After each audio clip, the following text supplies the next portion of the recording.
Hey everybody, it's Sarah, and my project was on hockey and Canadian culture. So we'll get right into the research questions.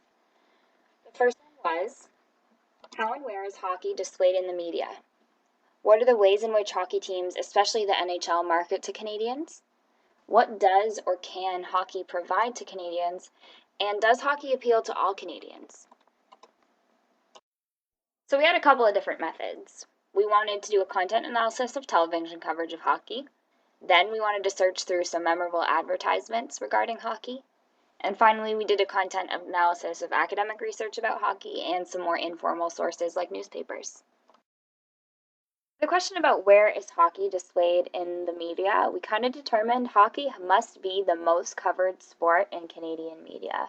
It is all over. It's on the CBC, TSN, Sportsnet. It's covered by all of our major newspapers, radio stations. General news channels even have sports segments.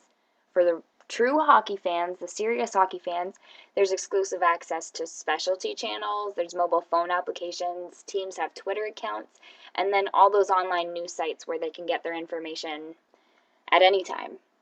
The positive portrayal of hockey involves the talented players and success of the teams, stuff like that. And the negative portrayal, of course, is all of the violence. So hockey can provide a lot for Canadians. In our childhood, it provides socialization and role models. As we grow up, it's family memories and traditions. And as we get older, it's a way to stay active and social, and it's a lot of fun for Canadians in the wintertime. This was a tough question because there isn't a whole lot of research on it, but does hockey appeal to all Canadians? For women, yes. In Canada, we do like to interact with hockey. We find it really fun and social to go to games and experience it in person like that. For minorities, it's a little more difficult.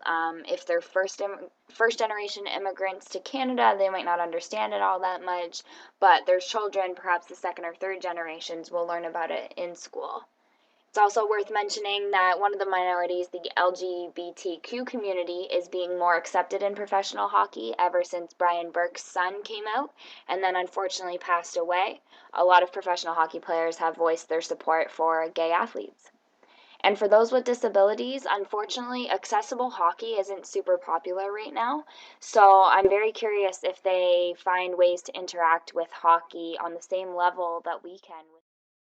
In terms of marketing for hockey, it's funny, one of the first things I thought of was actually a beer commercial because it combined hockey and Canadian culture very well, and that's in the Molson Canadian commercials we saw this winter.